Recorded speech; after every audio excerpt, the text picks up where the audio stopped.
wisdom of healing and community, the resistance and resilience of Black culture and people, and the truth that freedom is a full body experience.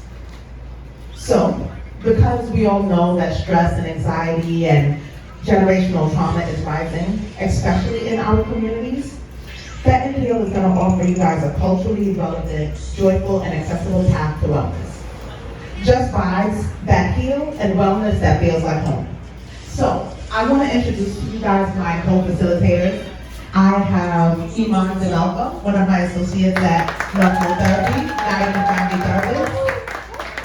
I have Nola Rodney. She is entrepreneur, community advocate, and the business coach, thank you very much, and the host of the Nola Road Experience podcast. So I'm going to let these ladies introduce themselves. Thank you so much for that. It's rude as a Guyanese person to not say good afternoon. But the reason why I feel compelled to continue to do this, not so much work, more a lifestyle, is for many reasons. This is so necessary and so needed. I recently went to Guyana and discovered that one of my cousins had opened up, one of the stalls at the side of the street that sells food. Oh, yeah. And I was so hyped and excited. I was like, oh my God, this is so dope. I can't believe you're doing this. Oh my God. Congratulations. And she was just like, mm-hmm. And it wasn't about her reaction, it's about the culture. That's our culture. We are so uncomfortable being celebrated. We're so uncomfortable accepting love on a high level. And we don't even know how to react because now you're not humble or whatever it is. I recently listened to a podcast hosted by Angie Martinez, and Kirk Franklin was her guest. He was just honored at the BET Awards as an icon. And she kept telling him, you're an icon. And she's even screaming, and she's like, oh my God, you're an icon. And he cannot accept it. And he's like, am I though? I don't feel like it. And then he's reflecting it back to her, saying, but look what you do in the culture. You're an icon too. And she's like, oh, stop it. It's okay. But you're screaming for him, but you can't scream for yourself. So imagine somebody's bigging you up and pouring into you, and your reaction is, you're so right. I'm so excited about my life. I love this. This feels good. Imagine doing that, and that's why I'm sitting here in front of you today, because it's time. You can see it in our bodies when we don't celebrate ourselves. We see that we're holding a whole lot inside. We can see it in our eyes, in our skin, in our demeanor. We're no longer taking those Caribbean photos where you're standing like a statue, not smiling. We're showing out, we're getting hype, and today marks the beginning of that. Thank you. Thank you. Good afternoon, everyone. My name is Iman Denalka. I am a American family therapist. And this work is near and dear to my heart because I'm passionate about helping people break through from unhealthy patterns, gain deeper understandings of themselves, while exploring unique cultural backgrounds and with their relationships with themselves and others. Fete and Heal deeply significant to me because it represents my community and my commitment to encouraging the community to take ownership of their own healing journeys. I believe the transformative power of being present as our ancestors did through communal practices and rituals. Creating a safe space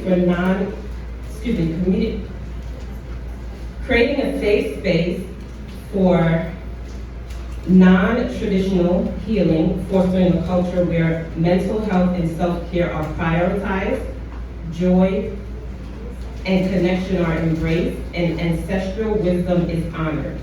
By doing this work, I hope to empower individuals to reclaim their narrative and encourage collective resilience and paving the way for future generations. Thank you. So this is the reason why I asked these two ladies to be my facilitators. So, before we proceed, I want to invite you guys to just take a moment and check in with yourselves. You don't have to share your answer, but just check in with yourselves and your body and notice how you're feeling right now. Let's just have that moment. And we are gonna play just a little game to get started. This game is called Mask Off. Because we wear so many masks throughout our lives, and we all do. Right, I heard that. Somebody said, yeah. Right, we wear the mask of being the strong one, the reliable one, the brave one, the quiet one, the one who never feels anything. And this game is Mask Off. So the DJ is, wherever he is gonna get us some music going, and we're gonna get up, we're just gonna dance and we're gonna move, and I'm gonna say some prompts, and if any of them resonate with you, you can either pause and just take a break and just notice that and then get back into dancing, and if you broke your flag like I did, feel free to wave it, whichever one feels right to you. And the point of the game is to just notice that you're not alone in wearing those masks, and that this is the moment to unmask. Okay? DJ, drop us with a beat and everybody breathe. Feel free to move around. You don't have to stay in one place either. Let the babies move. We got some. Give us some bass, we got some. DJ, turn straight back to the ladies. All right, DJ. It's all about you.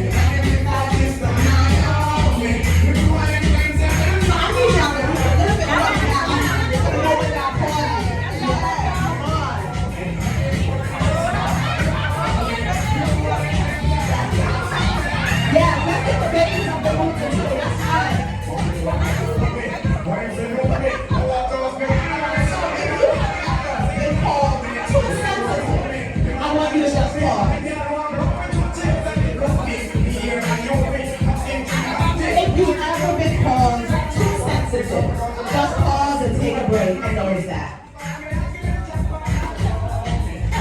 Most people don't call me too sensitive, so I keep on moving.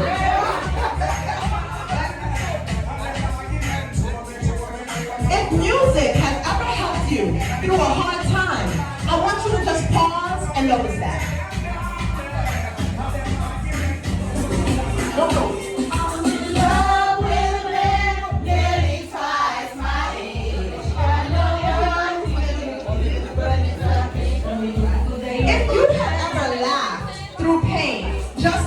Going.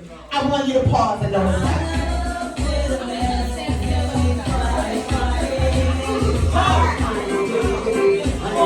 Hey, all right. If you have ever felt like you had to hold it together for everyone else, pause and notice that.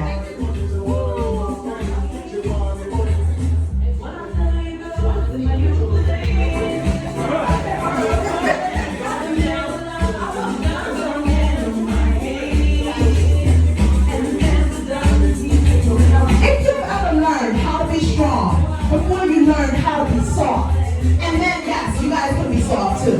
Pause and notice that.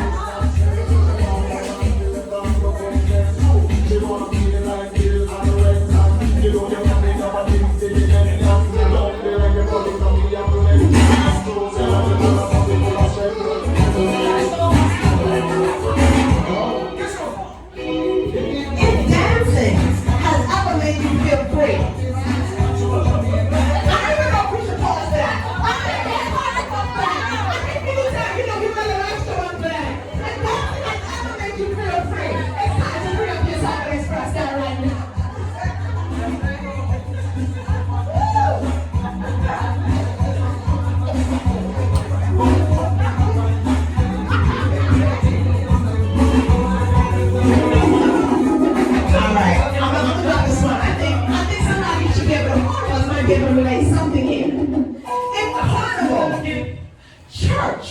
or music has ever brought you back to life?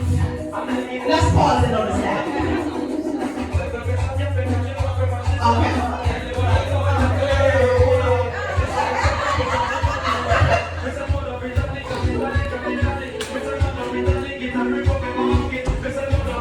The last one.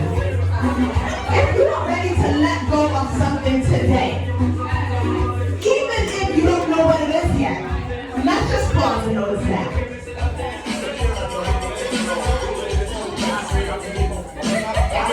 All right, thank you, DJ. Thank you.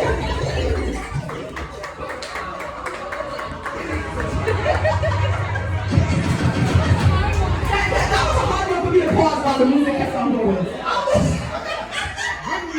Right, good music to it back. DJ, you got us right. You got us right. Thank you very much. Yeah.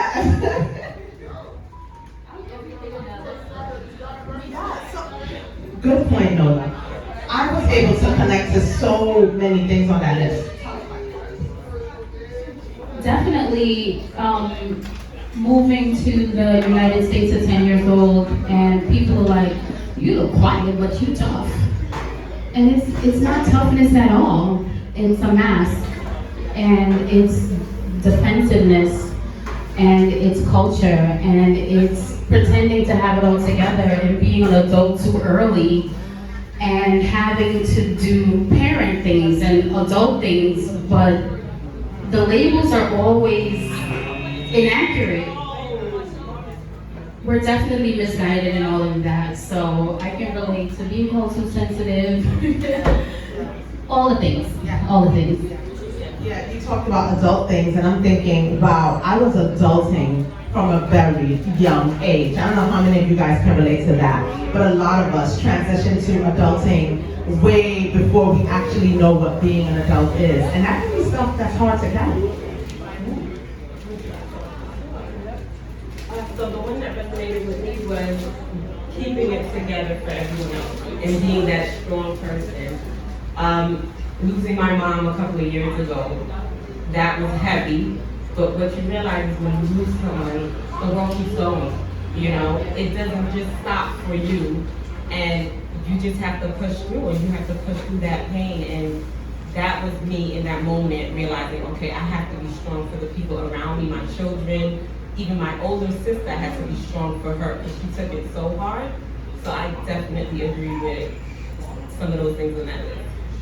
How about you guys? Is there anything, any of those prompts that you can relate to? I would say for me, the thing was learning to be harder before you learn to be soft. Yeah. Just as a dude, some things are just ingrained. So it took years to learn that that's not necessarily the right thing. It's okay to do it, but you have an option to not do it. Thank you for sharing that. I think, thank you for sharing that. I don't know, the mic might be going. Okay, thank you for sharing that. I think especially for men, right? That's a lot of times the message that you guys get, that you have to be hard, you have to be tough, and nobody teaches you guys a lot of times that vulnerability is okay, and that there's actually a soft space where you're still considered a man, right? So thank you for sharing that. Anybody else with any other prompts that resonated with you?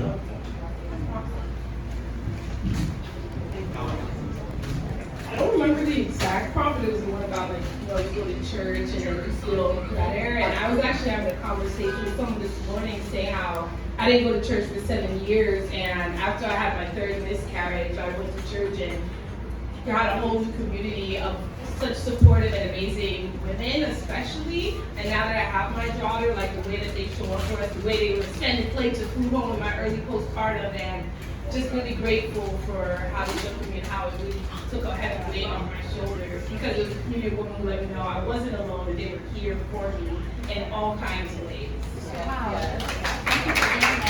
Thank you for sharing that, because again, it's what we talked about, healing in a sense of community, right? And a lot of times as a therapist, Shaka, you know, like we're working with people one-on-one, and so sometimes people tend to think that healing is only it happens in a silo. You by yourself or you and this one other person, but this is healing as a community, right? And just like you talked about your church sisters showing up for you, right? Those things are important, to have people in your corner who will show up for you in those moments where you need that support. I think I resonated with you when you said you came here at 10.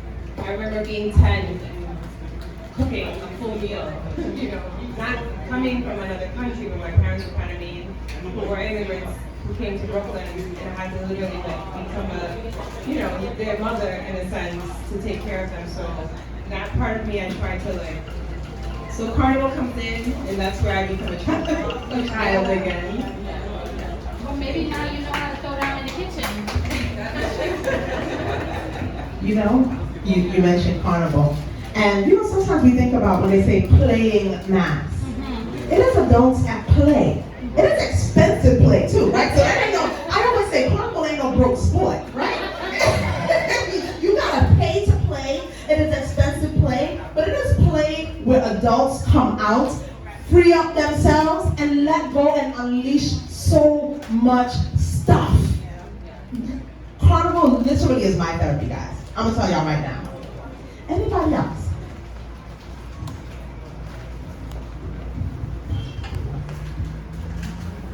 As a man, I'm sensitive. And I've heard people say, oh, stop being so sensitive. But that's who I am. And it took me a while to really understand that and say to the people, because a lot of the times it's people more close to me, well, if you know that about me and you still don't make any changes, then you're the one that's being insensitive here. Yes. I'm loving the male vulnerability. Thank you for that. Yeah, thank you for that. I love that. So I think the sensitivity thing and the emotional thing is really important to touch on, because you might feel sad and have big feelings and people will tell you, why are you being so emotional? But when you're angry and lashing out and breaking things, nobody calls you emotional. They're like, oh, he's scary. Don't mess with him. Don't mess with her. That's emotional as well. And I find that being sensitive, people like it when it benefits them. When you can empathize with them and when you can show up for them, all of a sudden nobody's saying, you're so sensitive, thank you for being there for me. It's only an issue when it brings out something in them that they don't want to look at. Good point. And I agree. Okay, so I love that you say that because I also host a men's group, 6 weeks men's group where I have a group and you're between like 7 to 9 men that come together. And the vulnerability that they show is amazing because it was a safe space that was created for them. So I believe that these, men do not want to be hard all the time. They want to be able to tell their, show their feelings. They want to be able to say why something is bothering them. And creating that safe space is important to have for them. So for you, I say, be sensitive, embrace it, and don't allow anyone to tell you not to, or not to be who you are, okay? Any other thoughts, comments? Yeah, you passing the mic. Thank you, sorry. The one where it says like, you be hard before you're soft. And then I think it also reflects how we show up in relationships as well, because it's hard to like pull back from that and allow other people to show up for you sometimes.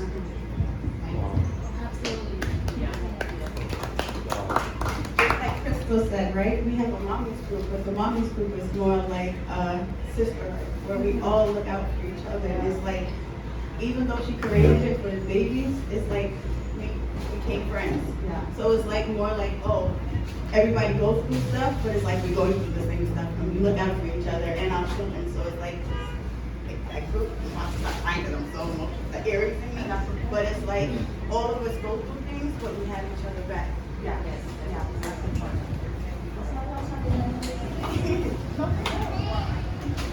I was going to say the one that really resonates with me is, and I was just talking about this with someone the other day, laughing so I don't cry. Because it's kind of just like, I want to cry, like I'm upset with, like being taught, like someone's going through something worse than you, so like where are you complaining right now? Or even do hard things, always thank God and everything you want to do hard things, so it's just like, all right, so I'm just going to laugh this out, I don't break down at this point. Yeah, thank you for bringing that up, because I think that, I know I got that message in my home too. We laughed through so much hard stuff that I look back and I'm just like, damn, that wasn't funny. Like, why were we laughing that hard? That shit was not funny at all. But it is something, it's a learned behavior, right? To laugh through the pain. As my mother would say, sometimes you just laugh to keep from crying, right? And that's what it really is. It's our way of coping. Yeah. So that leads us right into the main topic for today, which is what are some learned behaviors that people tend to carry in our communities, whether knowingly or not, or unknowingly, that maybe it helped us thrive in our childhood, but it hinders us in our adulthood. And I think some of us touched on it already, so. I think in my childhood you learn to be strong, right? And now it's like, no, I need help. So you can tell everyone on deck, please. Yeah. But that's a process. Yeah. So now I feel like it takes community to heal. Yeah. It really does. So yeah.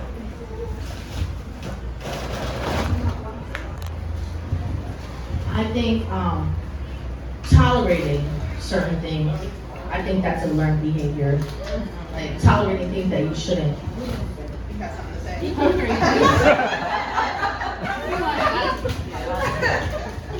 Yeah, absolutely. I'm going to say even for myself, one of the messages that I got growing up, and I grew up right in this neighborhood, stay humble. Don't act like you all that, right? You know that one from the schoolgirls. And from my parents, live within your means. And I realized that those messages, while, from the parents, I think to stay humble and live within your means, it was meant to taught me how to, but I think they meant well, but yes, just what you said. It kept me small. It kept me mediocre for so long. It kept me, like you guys said, not celebrating myself. Big wins. I got a master's degree, and everybody's just like, oh my God. I'm just like, it's a master's. Like everybody's walking around with a master's. We bought our house. Hey, congratulations. It's just a house. And like, no matter what it was, I realized that I was always minimizing it, and it was because of those messages. And I had to unlearn those messages, especially in this era of social media, where you have to get attention. That was so awkward for me at first. It's just like, damn, how am I gonna stay humble and get attention at the same time? You can't do both, right? So literally, I had to unlearn some of the things that I grew up being programmed to just stay humble, keep quiet, don't draw so much attention to yourself. And I feel like a lot of us have learned different messages. Shaka, I think you raised your hand, or was it? Yeah. Go for it, bro. Well, as a man, the only feeling that we could really show is anger. But anger is a secondary emotion, so there's something before that. And that's what most of us don't really get an opportunity to talk about. We just have the opportunity to be angry. And I grew up in the inner city, and being angry was a skill. That was something that if you were angry on the street, nobody messed with you. But now, as an older man, me being angry is not such a good thing. Yeah. So, Absolutely. I want to take a moment just to say, this is Shaka Fair. Please introduce yourself so everybody can know who you are. Good evening, everyone. My name is Shaka Fair. I'm a clinical social worker. Yes. So a colleague of mine, we do work together. So yes. And another social worker. We got quite a few social workers in here. I want to take a chance to take a moment to shout us out a little bit. Hi, good afternoon. My name is Chloe Galbraith, and I'm also a social worker. And I also have a women empowerment nonprofit where I do a lot of this work. And a lot of these things resonate with the work that I've been doing with my women for, it's going to be 5 years now in October. So it's been, even the celebration part, I can connect a lot with that because I did a whole event on us learning how to celebrate who we are. And it took years of work for me personally to get to a space where, oh, I have a master's. I can celebrate that. I can be proud of that. I can be proud of the little things as well, right? I woke up this morning and did 20 squats. I'm gonna celebrate that.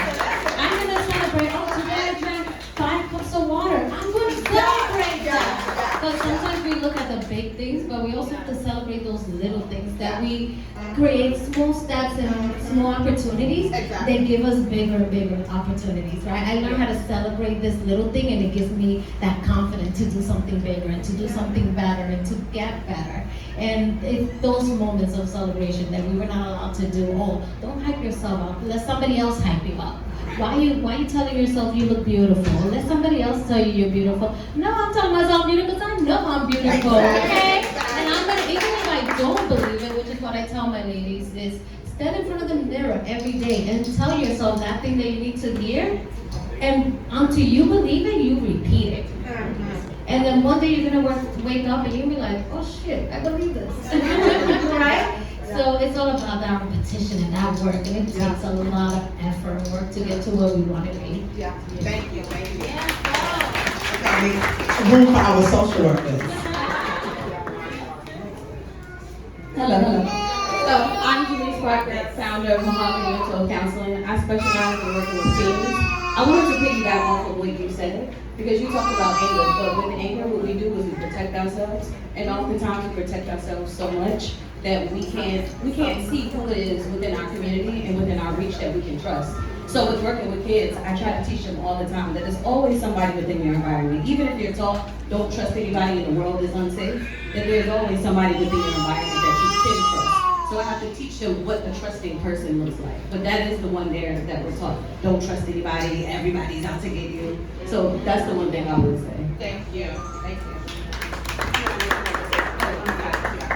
Okay, hi, my name is Madison. So something I wanted to bring up, I feel like, I guess it wasn't intentionally taught in my household as a kid, but now I'm learning to give people grace. It's become really hard because I guess like the initial reaction, I guess what I see is like you get mad and then you don't talk to people and things like that. So something that I kind of just like internalize and just getting upset about things. So I'm trying to learn to just like give people grace because everyone has their things going on. So yeah. Thank you for that. Talking about messages we learned that we might need to unlearn. Oh man, I know you said give people grace. Mine is kind of the opposite because I gave too much grace. And I wasn't putting me first, so that's another thing, putting me first, my feelings, and saying no. Like, it was big. I did not used to say no, whether it's a workspace, a home, friendship, relationship. Now, no.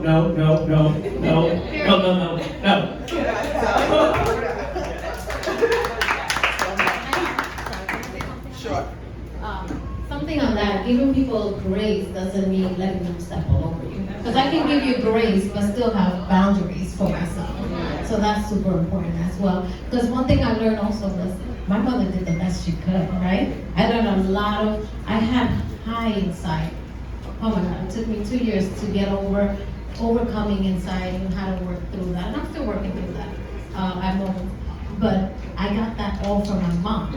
And I'm like, after I became an adult, is when I started realizing my mom did the best she could with what she knew and the tools that she had. So giving people grace, but still creating boundaries. Because I went to visit her and she was trying to put anxiety on me this last December, and I was like, oh no, we're not doing that. We're not doing that. No, we're not doing that. And I had to set those boundaries. But I gave her grace because that's where she is. As I hear them say, two things can be true at the same time: grace and boundaries. It's not an either or thing, right? So something that was passed on to me and in my family, like a family heirloom, was worrying. And worrying, what I realize now is that my mom probably suffered from anxiety, and I feel like that was passed on because what happens when you worry is you're never present. Your mind is always in the future. So having to unlearn that and be present so that you're able to be in the now and experience what is really happening. Just walking down the street and realizing like, oh yeah, I'm being present. The sky is really blue. You know, the trees are really green. Instead of just hearing it, but really acknowledging it and being present in those moments. I do want to talk about one of the moments that I felt like my most present, which ties into all of this with healing and music and culture. I'm from I was born here. My parents are from Trinidad, and for the first time this year, I played Carnival in Trinidad. And when I tell you it's a magical experience, like you haven't played Carnival if you didn't play Carnival in Trinidad. I don't care how many countries you go. I'm sorry, no offense. Not the but bias. it's like the greatest show on earth. Okay, it really is. Tell the truth, So I say that to say is that was one of the moments where I found myself being present the most ever. And the reason was because you are, you know, you're there. The music, the vibrant colors, the people, the energy. Everyone is gathered in one accord, and that's to have fun. You're not thinking about the bills that you left behind. You're not thinking about the credit card that you got to pay back when you get back home. You're not thinking about all the worries that you usually worry about on a daily basis. So everyone's there to just have fun. So it allows you to be present. And I feel like that's something that we all need to do. We need to stay present. We need to be in those moments. And I encourage you guys to do that. Worrying, anxiety, we need to work through that and stay present. Did I see some other hands, some other comments? Making sure you're on. I want to like I want to say like two big things that I'm trying to unlearn right now. One was like the thinking until I made it. It was kind of just like, it doesn't matter if you're sad, angry, hurt, upset, doesn't matter if somebody slapped you 37 times. You put on a happy face and you keep it pushing because no one should see any type of other emotion from you, but I'm happy and things are going great. So now I'm just like, no, I'm not gonna fake it today. I'm not doing good, I'm not okay. I'm just not dealing with it today, we'll try again tomorrow. And another thing that did help me as a kid, now as an adult I'm struggling with was, it was kind of just like, you don't question authority figures. If someone tells you 2 + 2 is 5, you just said it was 5, and it was kind of like when you're an adult, you can do the same thing too, and no one will question it. So now as an adult, I'm like, I have questions, and I want to know answers, but if I ask, does I come off as disrespectful, or what am I saying, because this was just ingrained in me, like that curiosity just killed me.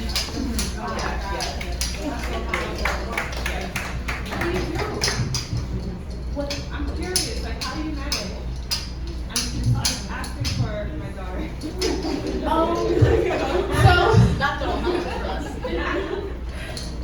So I try to take the same approach that I tell my students. I'm a tutor for youth in care.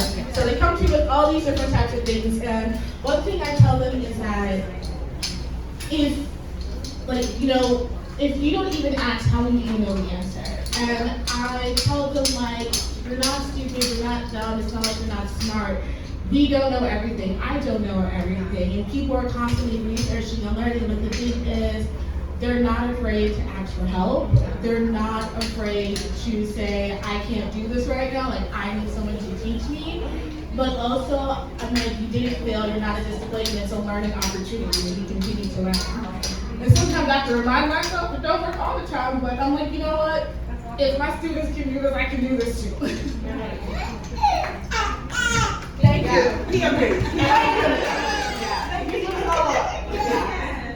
Thank you. I'm going to give a direct quote from my mom. You know, when you're 5 in kindergarten and you're like, oh, what do you want to be when you grow up? My mom was practicing. She's like, listen, what do you want to be when you grow up? I was like, I want to be a mommy. And she goes, you need a job where you're going to make money.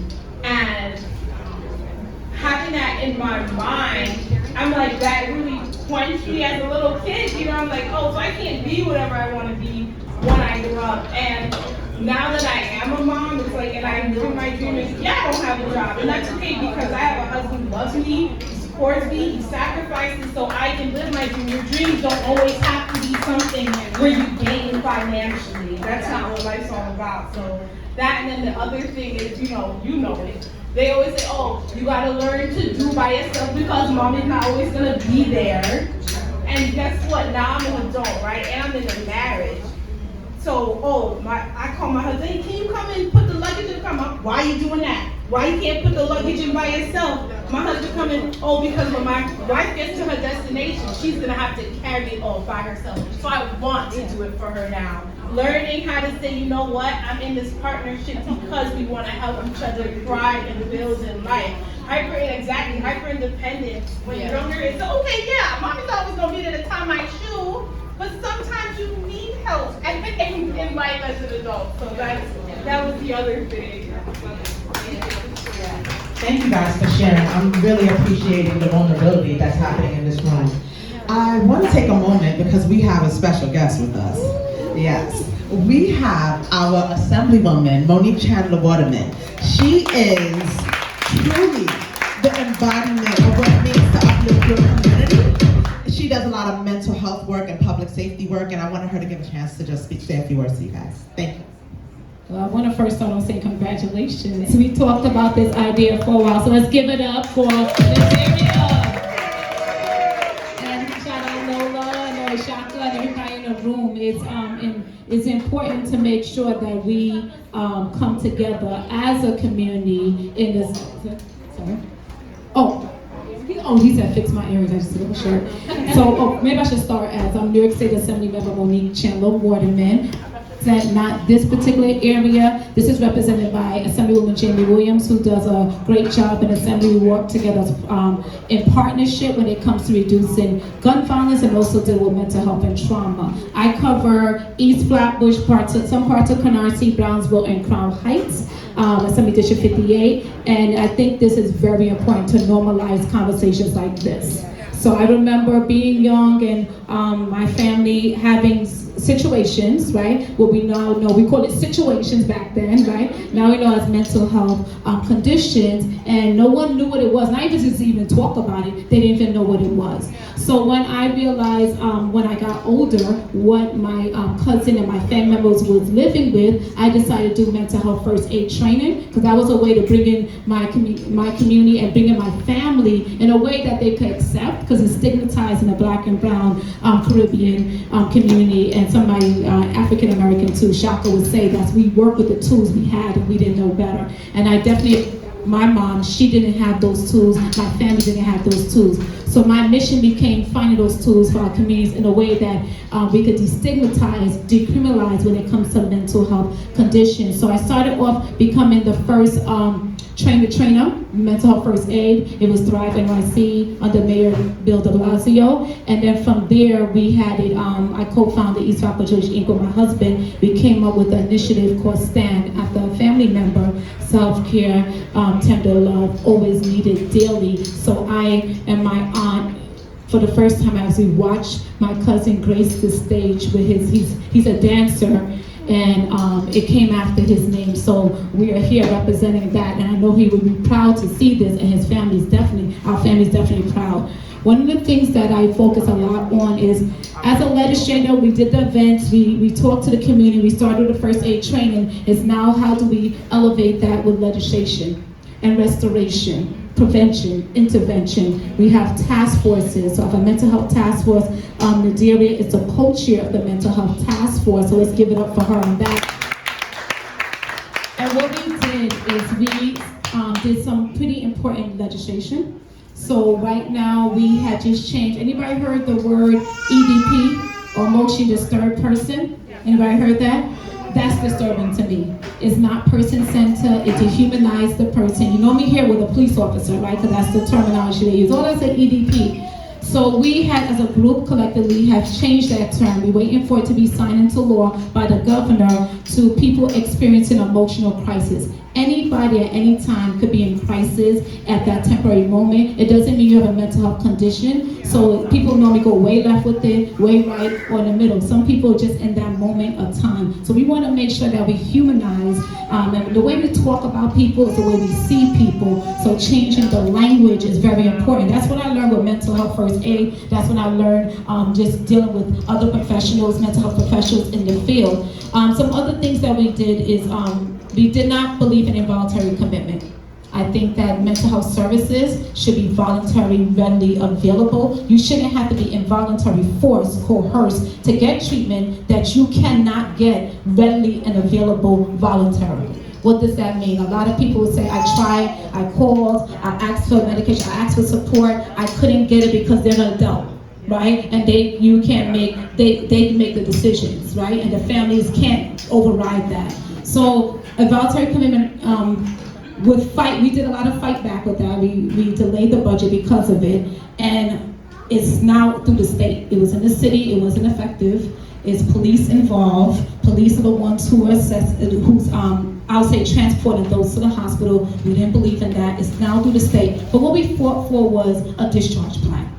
If someone is in the hospital over 72 hours, they get discharged. They need to be within a week, have their therapist appointment. Their case manager should know, whoever's their support system should know. A lot of times people leave a hospital after having a crisis and no one knows. So how can they get the support? Family is the best way to recover your support system.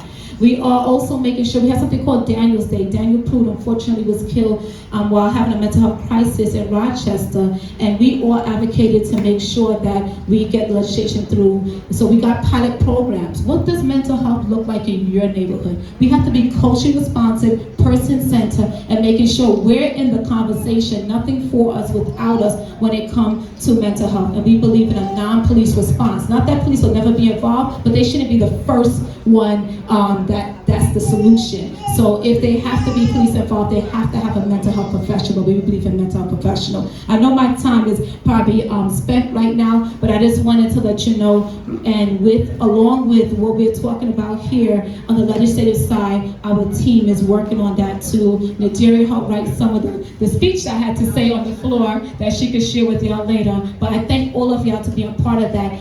What you're saying here is a safe space, but I want to let you know we will bring that back with us and say, what else can we change? What else can we fix? And it has to be culturally responsive.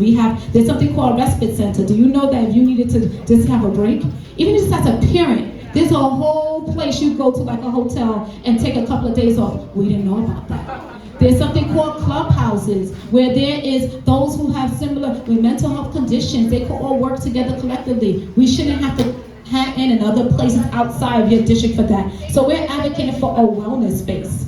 People, before you get into crisis, we don't want to wait till someone get in crisis. So we're going to continue in that advocacy. Thank you for my time to allow me to speak. But I do appreciate y'all being a part of this bigger picture. Your voice matters. Your voice matters, your experiences matter. And when you bring that forward, we can put that into some legislation. We could put that in some resources. We could put that in some healing spaces. So I look forward to continue working in partnership with these series that we're going to be doing across the district and across Brooklyn and hopefully worldwide. So Fete and Heal. Yes. Thank you. You're excited. Thank you so much for that. As I mentioned to you guys earlier, this initiative is happening in partnership with East Flatbush Village. So I wanted to bring Mr. Eric Waterman up here to say a few words too. Thank you. I think these two people might know each other. They can talk about that a little bit. Know each other just a little bit. Been about 24 years of marriage, but 30 something years we've all been together and know each other since 11 years old. It's a fact. I love in high school, so yeah, that goes back. First of all, give yourselves a round of applause, please. My wife articulated what the initiative has been and what it is, so I won't go into that, but I will just say what we are focusing on in partnership with Nadira and Northnode Therapy, and also with Shaka Fair and the Black Knight Program LLC. I just want to make sure I said it right. Is we want to normalize the conversation around mental health. Right now, if you told me we could go and work out, I could do that easily. I stood on the corner and started doing the workout, people would join. But we don't do like our mental workout, our mental upliftment, our mental enrichment. And when we were having the conversation with Nadira and we were talking about this funding and this project, she said, well, where can we do it and when can we do it? I said, well, we're doing a grand opening for this new location. She was like, the same day? I was like, yeah, why aren't we, what we wasting? This is about space and our people. We can't waste any time. We have the space and we can't put off another day without having conversations to normalize us being in a wellness space about mental health. You know, this initiative is the Enough initiative, which is the anti-violence component. But the anti-violence component is educating neighbors with health enrichment services. And we want to make sure that this part of these health enrichment services is key, right? Just organizing our community and uplifting the underserved. So that's important. And so underserved doesn't mean you're broke and you're poor. People get underserved, they put a picture to that. Underserved means you got a resource that's ready and available to other communities that might not look like you. So that's important to understand. So you might be underserved. You could have a house on the hill, you could be all whatever, and still be underserved in a particular area or need that you might have need in your household. And so we came together to do this, and this is just the beginning of that. So thank you for joining us and blessing and gracing our space with this and your presence. And we come on down and keep engaged and stay involved. And thank you to all that is involved in this. And I appreciate Nadiria, John, and her family.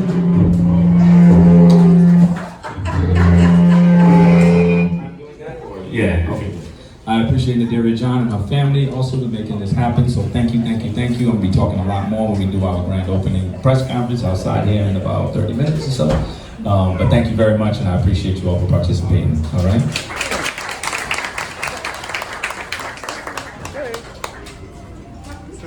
Wait, picture. Yeah, picture, please. Wait, 1, 2. Got it. Thank you.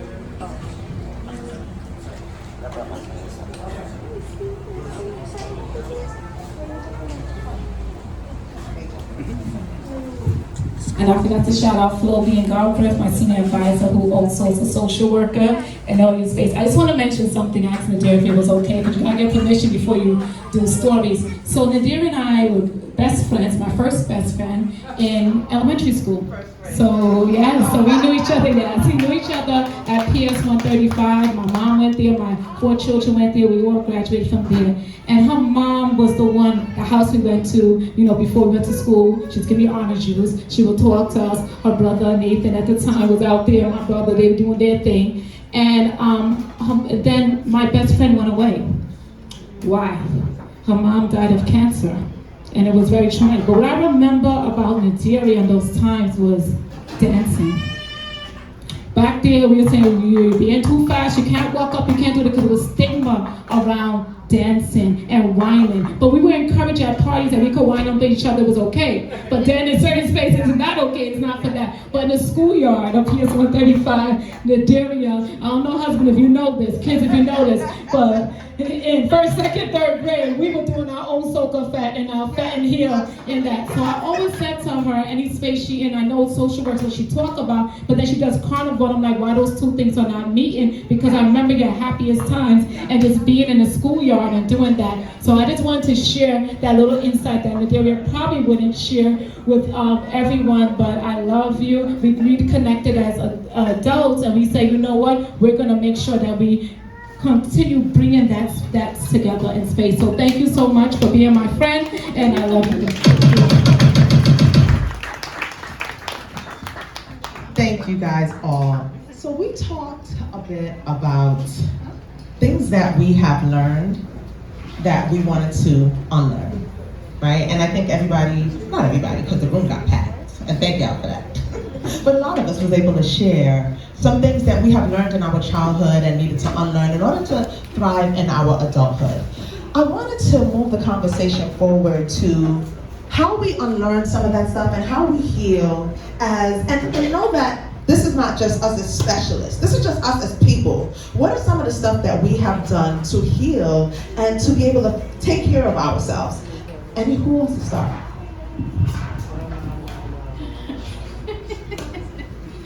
So Nadir and I partner on a mental health initiative called Chill and Chat, where it's literally that, we chill and chat.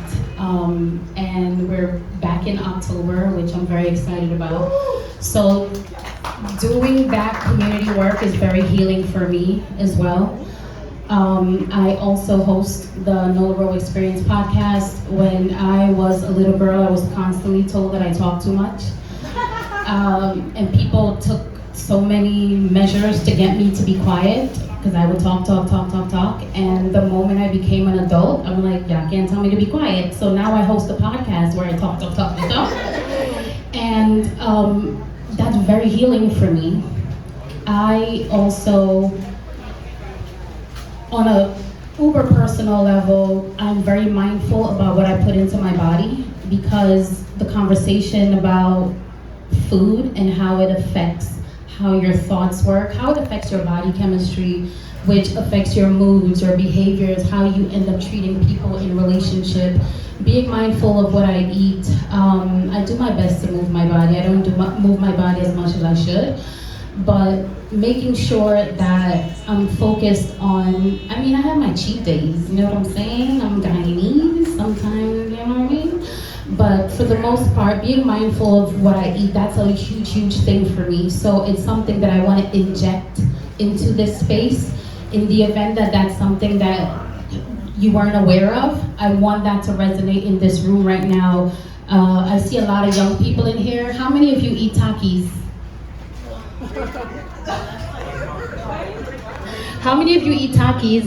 Yeah, Takis, Doritos, delicious. All these things are amazing.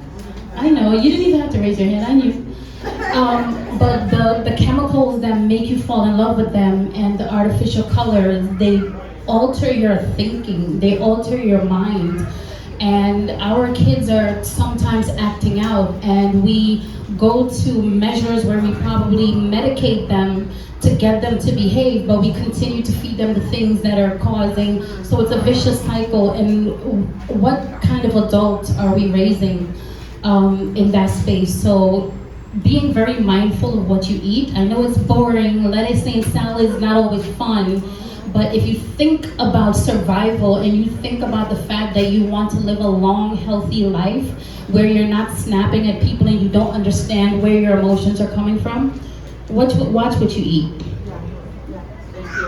Thank you. So what I believe is important on the journey of healing is self-care.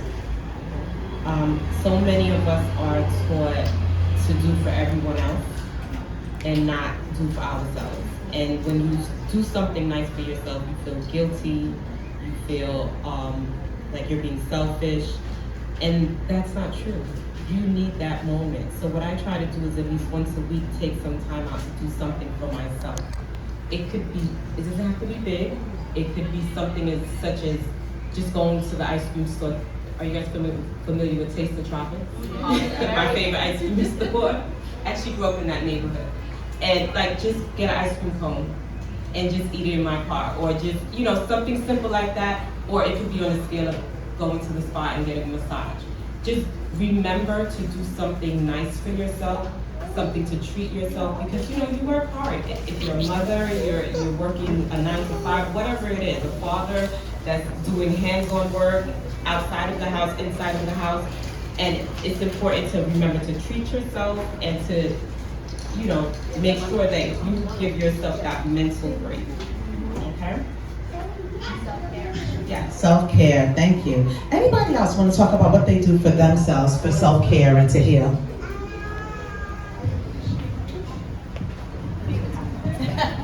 So for me, one of the biggest things that I do for myself, but I also recommend for my clients, is to journal. And I don't mean prompted journaling. I just mean sometimes just say whatever's on your heart, whatever's on your mind on any given day, because oftentimes we're feeling a lot, but we have no clue why we're feeling what we're feeling. Sometimes we're acting out or showing up in ways, or showing up in rooms in ways in which we're not proud of or we don't want to. And oftentimes it's because we have no clue what's going on the inside. So for me, I write quite often. I have 3 journals, one with prayers, one with just my random thoughts, and the other one, I don't even know what's in the other one, but I have 3 journals that I regularly just write within. So that's one thing that I'll say helped me a lot, is just free writing. And from that, I learned I know how to write poetry as well, that I had no clue that I knew how to do, but it came from emotional places in the middle of the night where just thoughts would come to me and poems would come out. So that's one thing that I can say that definitely heals me. I think that just kind of to piggyback on what you ladies said earlier, every day I eat something healthy, so when I do cheat, I don't feel terrible about it. So eating healthy is very, very, very important to me too. I feel like the way I eat is how I deal with people and those who are around me. So I'm not as snappy or like, you know, especially during that time of the month, I think it's so important to nurture that. Another thing that I do every day too is I practice yoga. I feel like that keeps me calm, you know, not reactive. Acupuncture, jogging, anything that's active, you know, I feel like is useful. And I also do therapy, extensive therapy.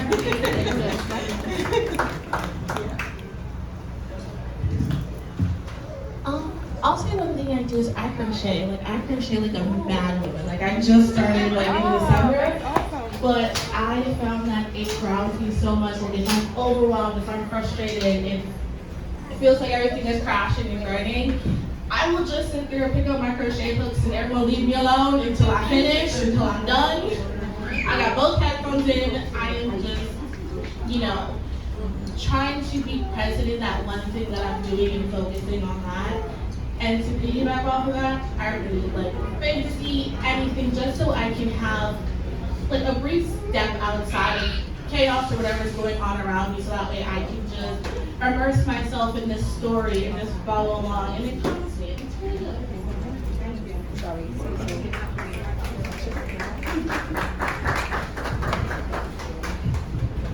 So for me, I've always been an athlete, but it's only up until recently I fell back in love with running. And that activity of running again, it doesn't only like de-stress me, but it's changed the level of confidence I have in myself in tough moments. So instead of, you know, recently I stopped smoking weed and just increased my running. And what that does, obviously you run a tire, all of that stuff. But that feeling of wanting to feel something else, it truly, truly is magical, and it's something I'm glad I rediscovered. So sometimes the things you're used to doing, you just gotta up it a little bit, you know, change your life. So,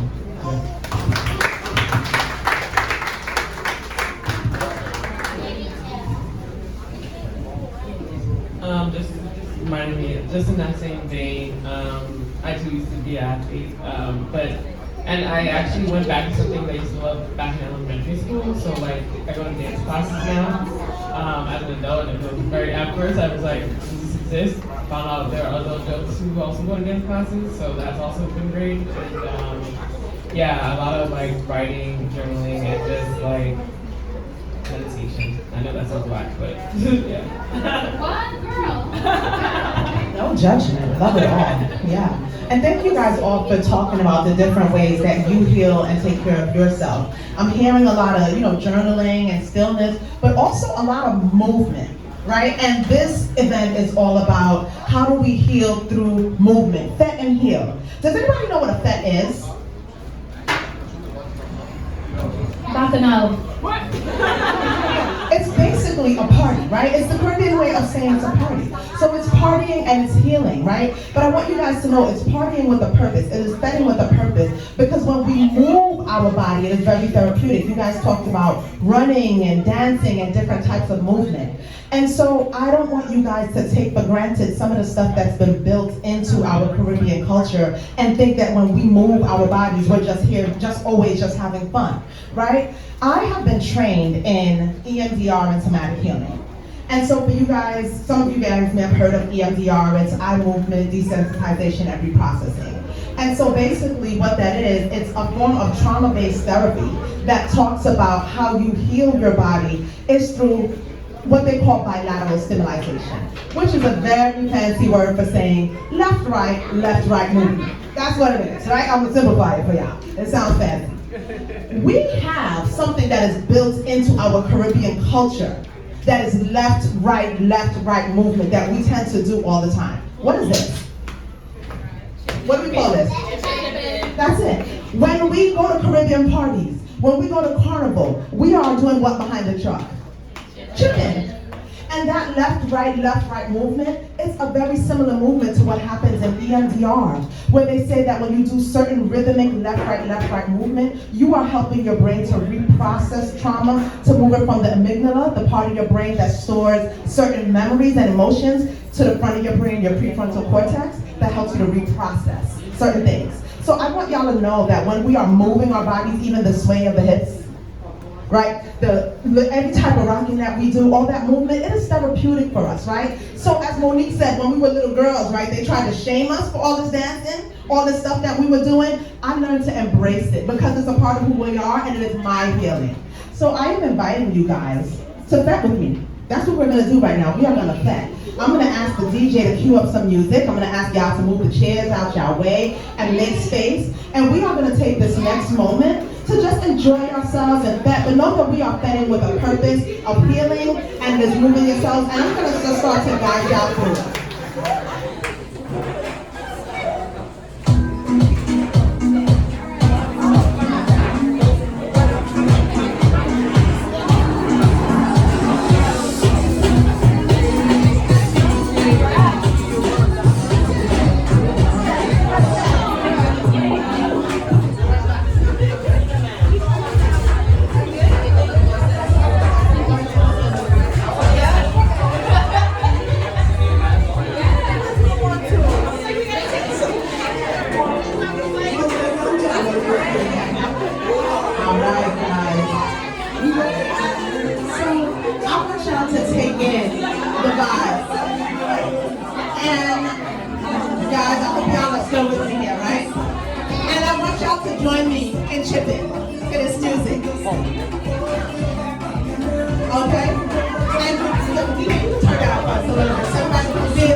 Alright, we on a soul train line. We on a soul train line.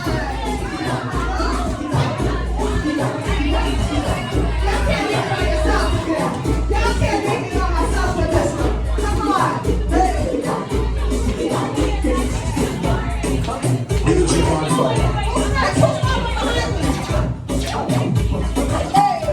you know what? I got a baby here. Oh, wait. Let me get past. Hold on. All right, girl. I see you.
Slide to the left. Slide to the right. Crisscross. Crisscross. Chop, chop, real smooth. Guys, this was so beautiful. I am glad that everybody got to listen up and enjoy themselves. We do have to make a hard stop here because the grand, I know. They are having their grand opening, which is starting outside. The senator's outside, a couple folks is outside, and so they need the mic and our time. We are going to get some food going in here and some drinks going in here. And guys, if you did not stop and register by the front desk, please do so that we can have your information so that we can let you know about upcoming events. Feel free to follow my social media, Fete Heal, to learn about more events. Thank you guys for coming. I appreciate your presence. Love you all.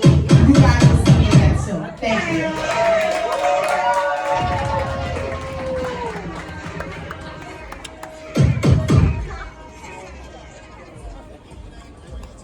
It's the one. Because we need them to. Okay, it's done, guys. It's done.